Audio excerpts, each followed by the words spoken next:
On demande ici l'équation, quelle est l'équation usuelle, hein, l'équation usuelle, canonique bien sûr, enfin je m'excuse, parce que la canonique c'est autre chose, mais l'équation usuelle, l'équation, ben, qu'est-ce qu'on appelle usuel, canonique, bon c'est encore une définition encore qu'il faudrait attribuer, je veux dire, le plus judicieusement possible, parce que pour moi, usuel et canonique, ça veut rien dire. Hein. Il y en a une qui est habituelle. Qu'est-ce qui est habituel? Ben, c'est celle que vous utilisez le plus. Si c'est la canonique que vous utilisez le plus, ben, elle devient usuelle. Bon, ça, c'est cours de définition voilà, qui ne sont pas, je veux dire, très très claires. Bref, vous comprendrez que l'équation usuelle, ceux qui l'appellent usuelle, qui s'entendent entre eux de l'appeler usuel entre guillemets, c'est y égale ax carré plus bx plus c. Alors que pour moi, c'est une forme canonique. Hein. Voilà, c'est une forme canonique ou usuelle. Pour moi, canonique ou usuelle, ça n'a aucune importance. C'est celle qui est utilisée, je veux dire, la plus usitée. Usitée ou utilisée. Usuelle d'utiliser. Voilà, et canonique, quelque chose qui revient assez souvent aussi. Donc, si on regarde les définitions, je veux bien aller voir dans le dictionnaire et vous donner les définitions de canonique et usuel. Vous allez voir que bon, il n'y a pas de très grande différence. Si ce n'est que bon, certaines écoles différencient usuel, ils disent que c'est ceci, et équation canonique. L'équation canonique pour certaines écoles, c'est y égale a x moins x1 au carré, bien sûr, plus bêta. Ou je vais ici appeler alpha. Voilà, ça c'est la canonique.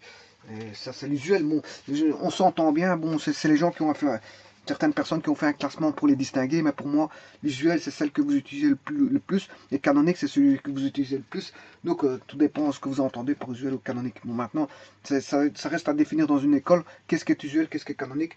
Si ils vous ont défini que celle-ci est usuelle et celle-ci canonique, ben, faites la distinction entre les deux. Voilà. Parce que je peux aller vous chercher les définitions. Je vais aller tout de suite d'ailleurs. Euh, et vous dire la définition de usuel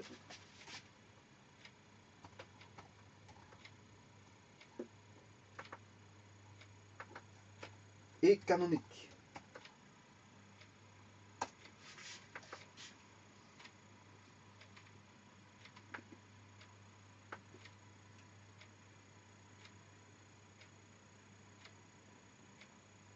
Bon, je prends un dictionnaire qui n'est pas trop compliqué.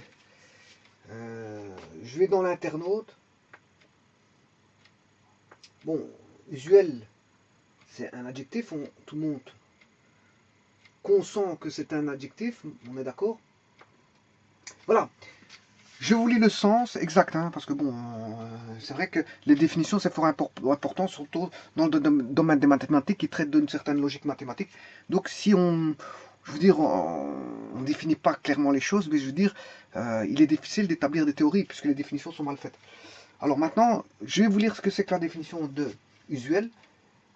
Voilà, qui sert quotidiennement ou fréquemment. Bon, c'est clair et net.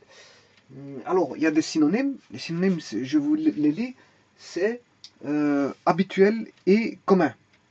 Voilà, habituel et commun. Bon, alors maintenant, entendons-nous bien, qu'est-ce qui est fréquemment utilisé? Est-ce que vous utilisez fréquemment celui-ci ou celui-là? Si vous utilisez celle-ci fréquemment, ce sera celle-ci qui est usuelle. Si vous utilisez la plus fréquemment celle-ci, c'est celui-là que tout dépend. Tout dépend. Si vous faites une série d'exercices où vous allez utiliser celle-ci beaucoup de fois, mais c'est celle-ci qui sera utilisée de manière fréquente. Et donc, au niveau fréquence, comme on parle en mathématiques, les mathématiciens connaissent la notion de fréquence qui est un rapport. Un rapport, hein, je veux dire, FI sur N, voilà, où N est la somme des FI. Voilà, on a FI sur la somme des FI, qui est N. Donc, vous aurez par exemple un rapport de quart.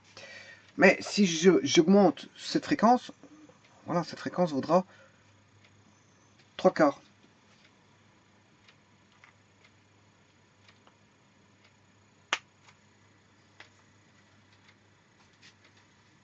3 quarts. Et 3 quarts est plus grand que 2 quarts. Donc c'est plus fréquent 3 quarts que 2 quarts. Si je mets 5 quarts, non, 5 quarts je peux pas, parce que une fréquence est toujours comprise entre 0 et 1. Voilà. Si je mets 4 quarts, c'est une fréquence qui arrivera à coup sûr. C'est quelque chose qui arrivera à coup sûr. Voilà. Donc, mais quand on dit 3 quarts, 3 quarts, c'est plus fréquent que un quart. Voilà. Donc fréquemment, ça veut dire quand on utilise beaucoup plus, beaucoup plus. Maintenant, je vais vous lire la définition de canonique.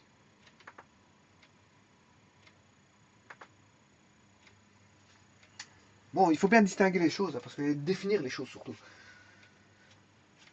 Alors, c'est un adjectif d'origine grecque qui vient de canonikos, relative aux règles, canon, canones, canones.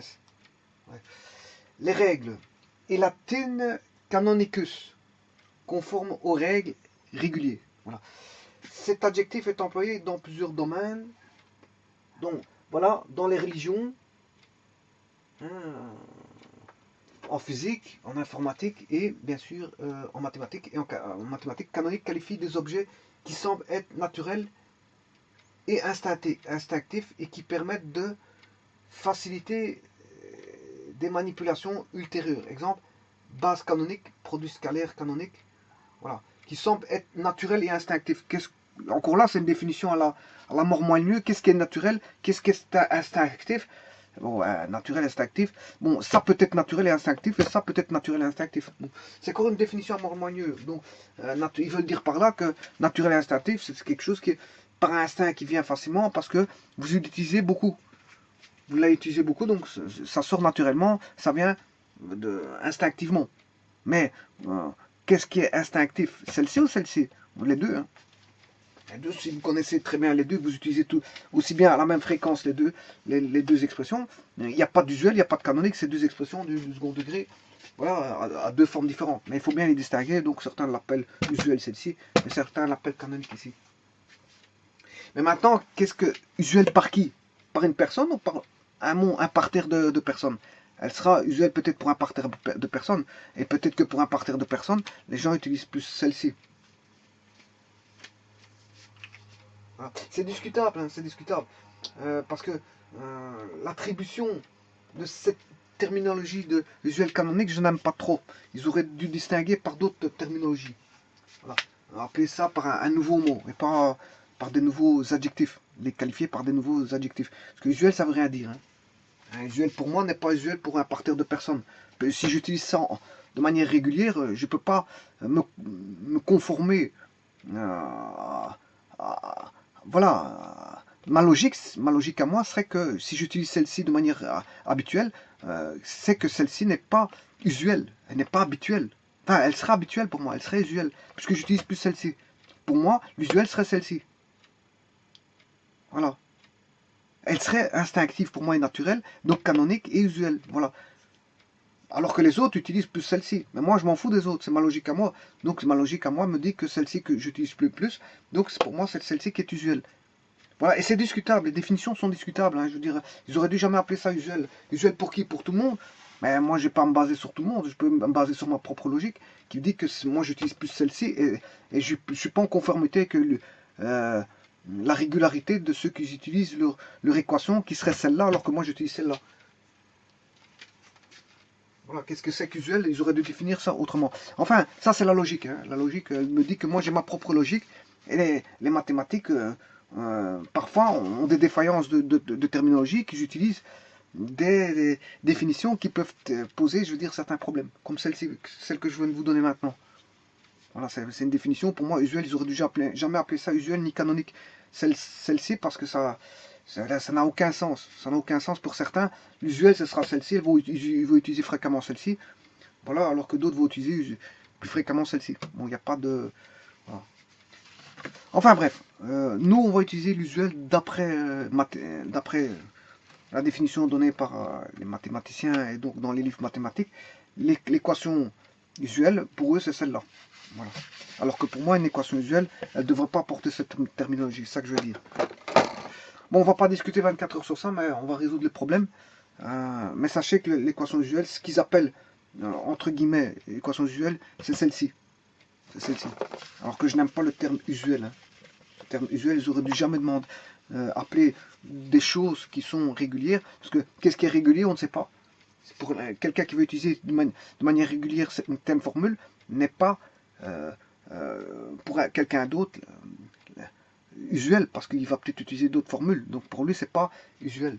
C'est peut-être usuel, ça a été appelé usuel pour un parterre de monde qui utilise cette même formule, mais pour la personne même, il va rencontrer un décalage de définition. Pour lui, on lui parle de régularité d'utilisation, je veux dire de régularité d'utilisation, alors que c'est pas le cas pour lui. Donc pour un mathématicien, je veux dire, comment est-ce qu'on appelle ça, puriste, il va sembler en porte-à-faux par rapport à une définition qui n'est pas pour lui, je veux dire, bonne. Parce que pour lui, il n'utilise pas fréquemment cette formule. Enfin, cette équation. Il n'utilise pas fréquemment cette formule. Il en utilise une autre. Donc pour lui, l'autre est usuelle. Mais pas celle-ci. Parce que usuel veut dire habituel. Je vous ai lu la définition. Donc, ça, c'est équation habituelle. Alors que c'est pas vrai. Habituel pour d'autres personnes, peut-être, mais pas pour tout le monde. Donc il y a au niveau des définitions, c'est en porte-à-faux ici. Donc la logique des mathématiques n'est pas forcément, comme je vous l'ai toujours dit, la logique d'une personne. La logique d'une personne à l'autre peut varier. Voilà, et la logique des mathématiques a fixé sa logique, mais ici, la terminologie n'est pas très bonne pour un parterre. Voilà, j'aurais dû utiliser l'équation d'un autre qualificatif et pas usuel. Voilà, on a bien compris ce que je voulais raconter. Ça, s'agit de ce qui était un petit peu sur la logique des définitions.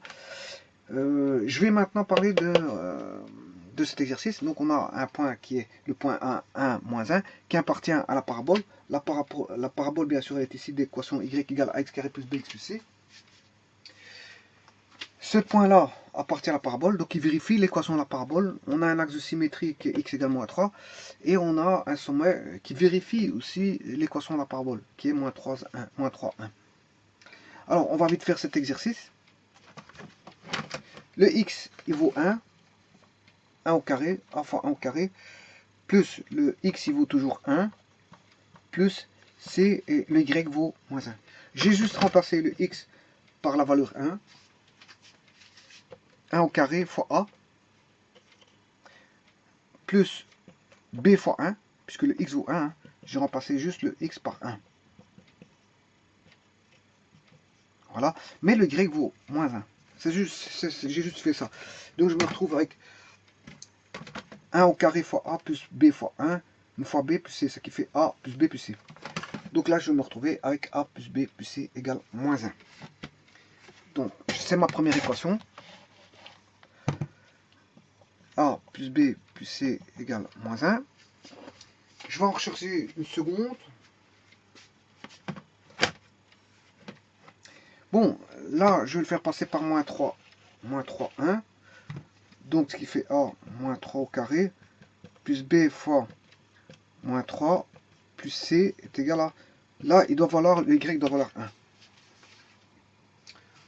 Alors, moins 3 au carré, ça fait 9a, moins 3b, 9a moins 3b plus c. 9a moins 3b plus c égale 1. Et la dernière équation, ben, on sait bien que l'axe de symétrie est en moins 3.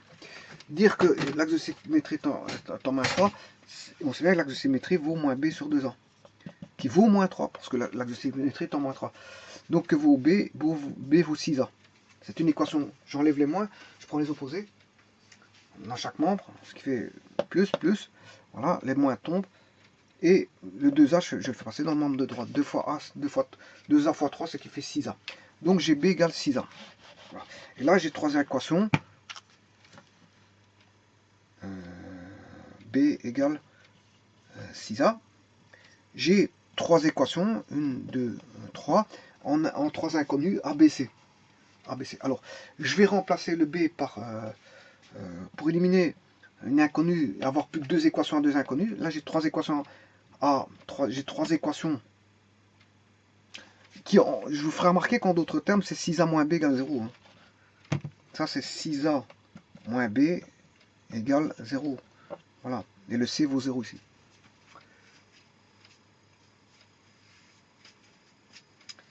Voilà. Donc 6a moins b égale 0.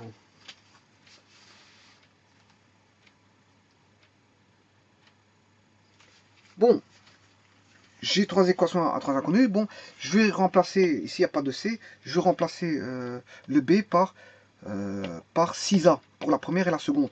Donc j'aurai plus que des équations en A et en C. Vous allez voir tout de suite, le A. Le B, on a dit que le B il vaut 6A. Le B il vaut 6A plus C égale moins 1. Alors là, j'ai 9A, moins 3B, voilà, mais moins 3, et B, on sait bien qu'il vaut, B, il vaut 6A. Donc j'ai 3 fois 6A. Plus C égale 1, voilà mes deux équations à deux inconnus. Donc je passe de 3 équations à 3 inconnus, à 2 équations à 2 inconnus, en A et C. Alors que là, on avait A, B, C. Bon, on va résoudre ça alors. On va résoudre cette équation, mais avant ça, on va la réduire. Les A ensemble, 6A plus 7, A plus 6A, 7A, plus C égale moins 1. Voilà ma première équation. Et ma seconde, 9A moins 18A. 9A, 6 fois 3, 18. Hein, moins 18A, 9A moins 18A, moins 9A. Plus C égale 1. Et ça, c'est ma deuxième équation. Bon. Alors, comment résoudre cette équation? Eh bien, je vais éliminer le C pour trouver le A. Alors, comment éliminer le C? Ben, je vais faire la première équation moins la seconde, sans se tromper de signe, bien sûr. Donc, ce qui veut dire que je vais faire 7 moins 9A, ce qui fait moins par moins plus, 7 plus 9A, 16A. C moins C, ce qui fait 0C, il n'y a plus de C, donc j'ai éliminé les C. Moins 1 égale moins 2.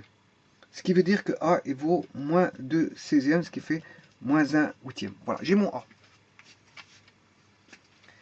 J'ai trouvé mon A. Ça veut dire que je peux trouver mon B, puisqu'on sait bien que le B, il vaut 2A. Le B valait 2A. Hey, je peux le refaire, c'est pas un problème.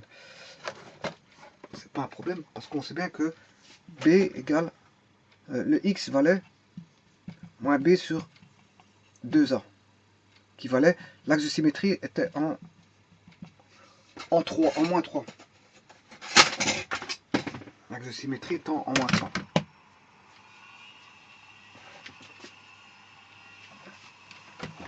Donc, moins 3,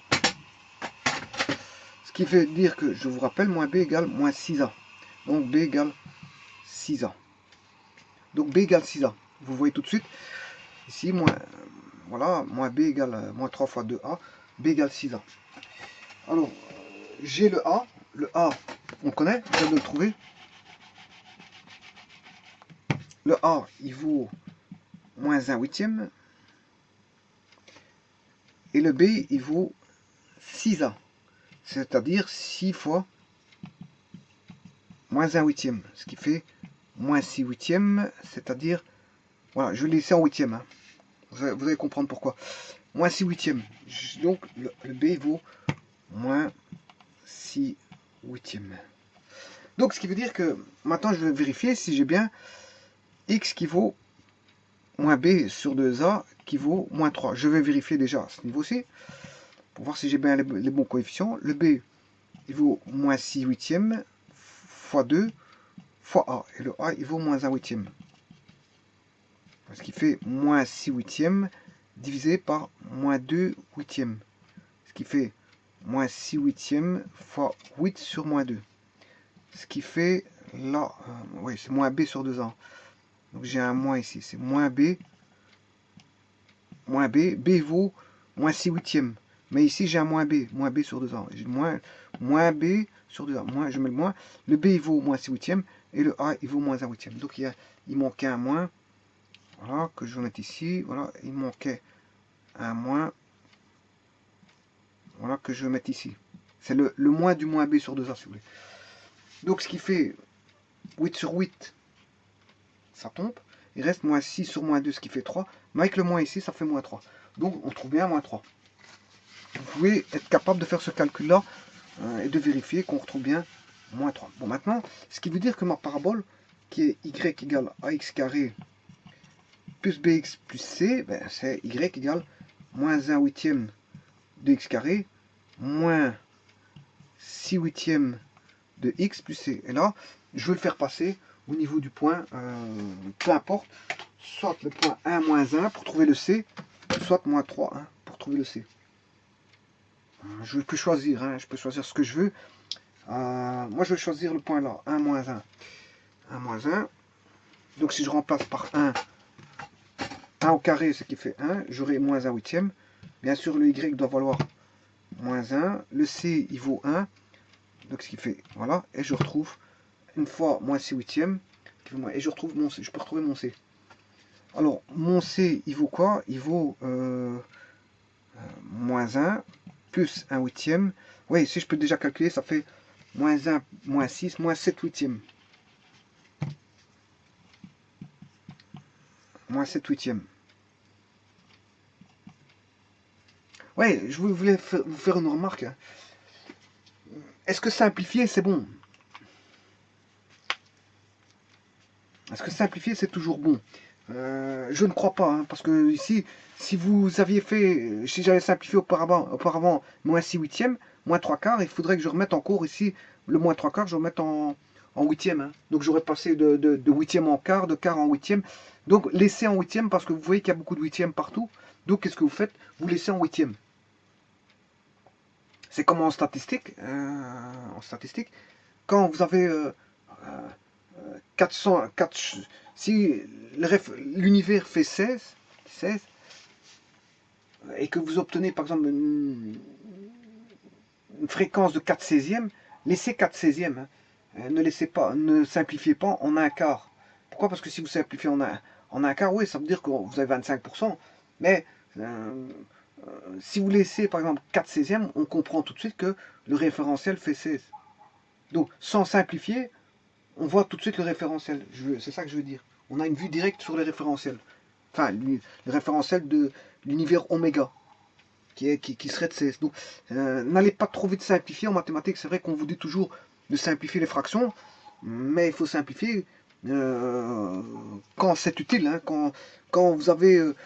quand c'est pas utile, ne le faites pas systématiquement. C'est vrai qu'on vous apprend systématiquement à le faire, ne le faites pas systématiquement, parce que vous avez vu que si vous y avez passé de moins 6 huitièmes, j'aurais mis moins 3 quarts ici. Si je mettais moins 3 quarts, il fallait que je remette encore en huitième ici. Je repassais de huitième en quart, de quart en huitième.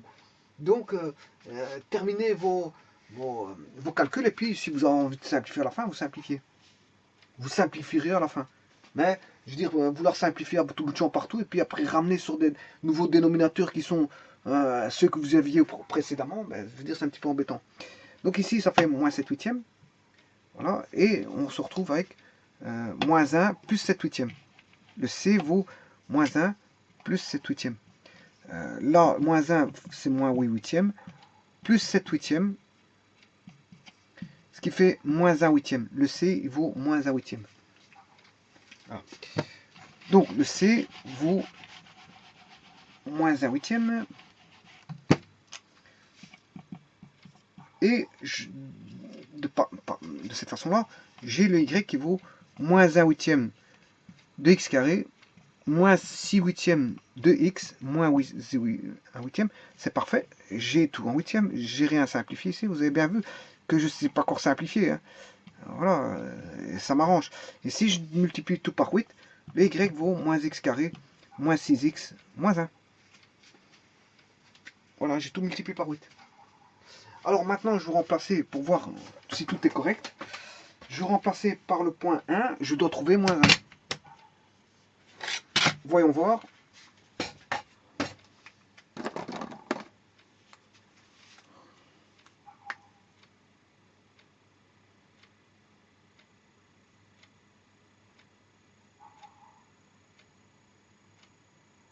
Je vais regarder sur GeoGebra tout de suite si déjà ce que j'ai fait est bon. Donc, je vais taper sur GeoGebra moins 1 huitième.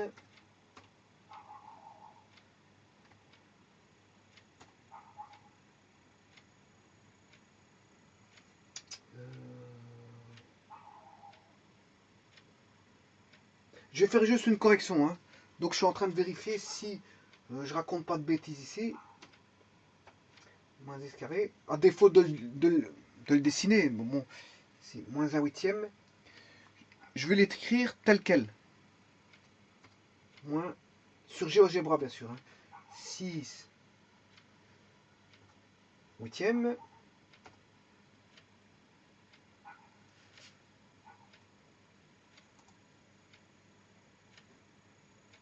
de x, voilà, moins 6 huitièmes de x, moins 1 huitième.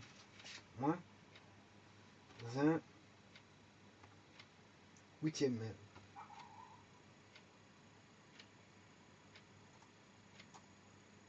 Voilà. Et je la dessine. Et effectivement, moi, elle passe en 1 moins 1. Celle-ci passe en 1 moins 1. Bon, alors, je vais remplacer. Donc, c'est celle-ci qui pose un petit peu problème. On va voir pourquoi après. Donc, je vais remplacer par 1 ici. Si je mets 1, moins 1 huitième, moins 6 huitièmes. Moins 1 huitième, moins 6 huitièmes. Ce qui fait moins 7 huitièmes. Moins 7 huitièmes. Moins 1, ce qui fait bien moins 8 huitièmes, ce qui fait moins 1. Là, si je remplace par 1, j'ai bien moins 1. On est d'accord pour celle-ci. Bon, maintenant, je vais remplacer par moins 3, 1. Elle doit passer par, on l'a fait passer par 1 moins 1. Il n'y a pas de problème, elle passe. D'ailleurs, je le vois sur GeoGebra, elle place en... L'axe de symétrie vaut bien moins 3 sur GeoGebra, il n'y a pas de problème. Et elle passe en 1 moins 1, et je vois bien qu'elle passe en moins 3, 1, qui est le sommet. Il n'y a pas de problème sur GeoGebra.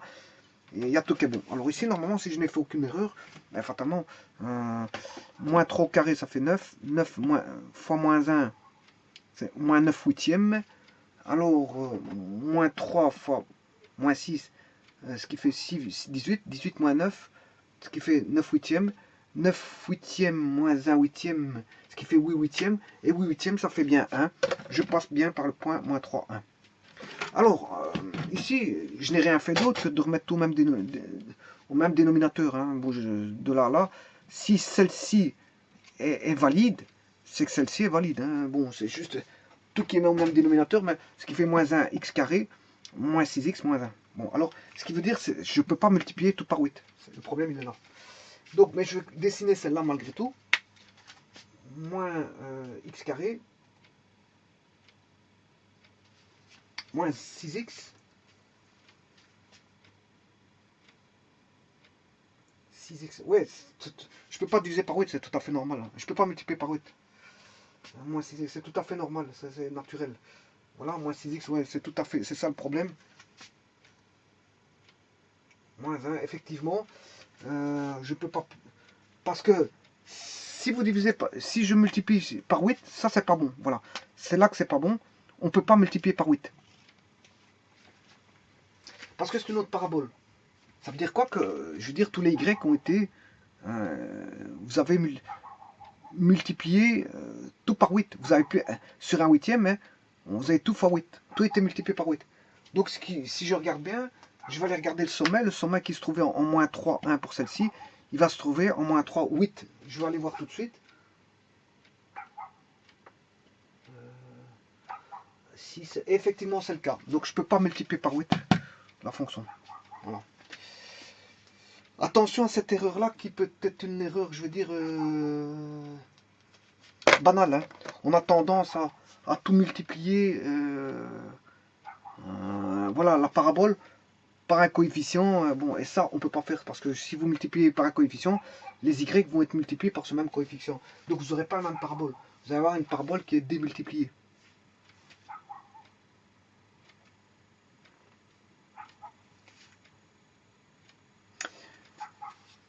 Voilà, donc la parabole c'est celle-ci ou celle-ci, mais pas celle-là. Ne pas multiplier les coefficients par 8 pour essayer de simplifier les huitièmes. Attention à ça. Voilà, je vous remercie.